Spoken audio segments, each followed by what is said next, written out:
They didn't speak. They didn't run. They didn't need to. Painted like warriors, moving like ghosts, they stalked the streets with bats in hand and nightmares in their wake. You know the legend from the Warriors? But what if I told you they weren't just street punks in pinstripes? What if the Baseball Furies were born from something darker? This is their origin.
New York City, 1974.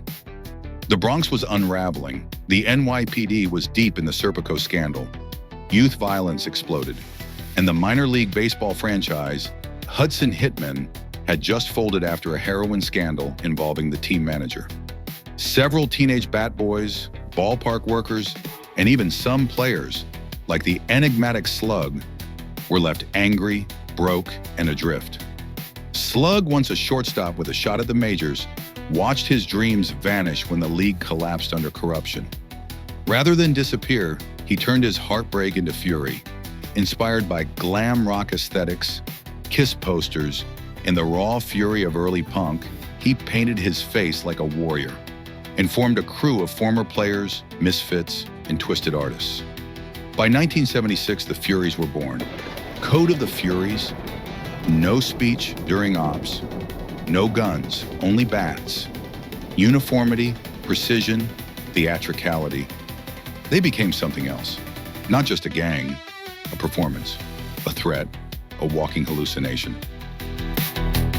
By 77, the Furies were legends in the underground. They rarely spoke. They dressed the same. They moved like dancers. The streets said they were failed athletes. Some whispered they were ex-cons. Others claimed they were theater kids who snapped.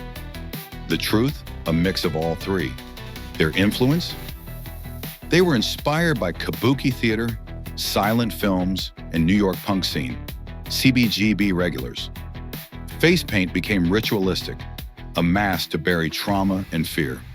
Members took on names like Knuckle, Ace, Foul Ball, and Switch. Their turf? Claimed Riverside Park and parts of 72nd Street.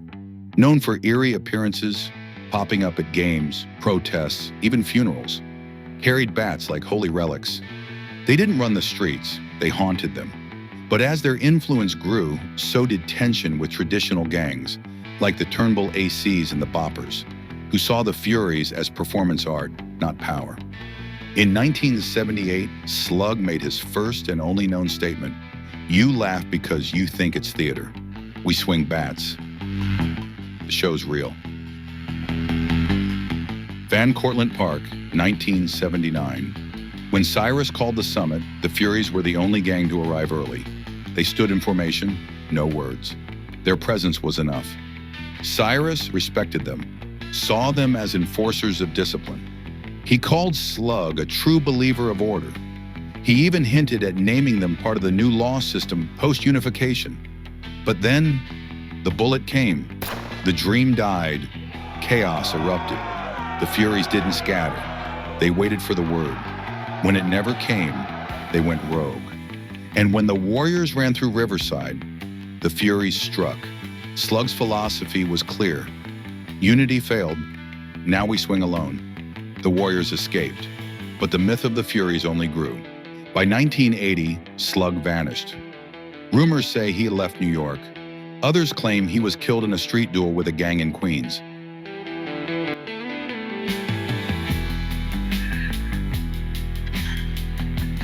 I'll shove that bat up your ass and turn you into a popsicle.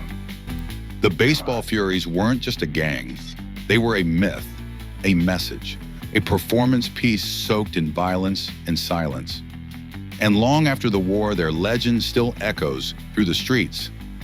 But what do you think? Were the Furies misunderstood prophets of discipline, or just ghosts in grease paint? Let us know in the comments. And if you've got your own theory about their origin, we want to hear it.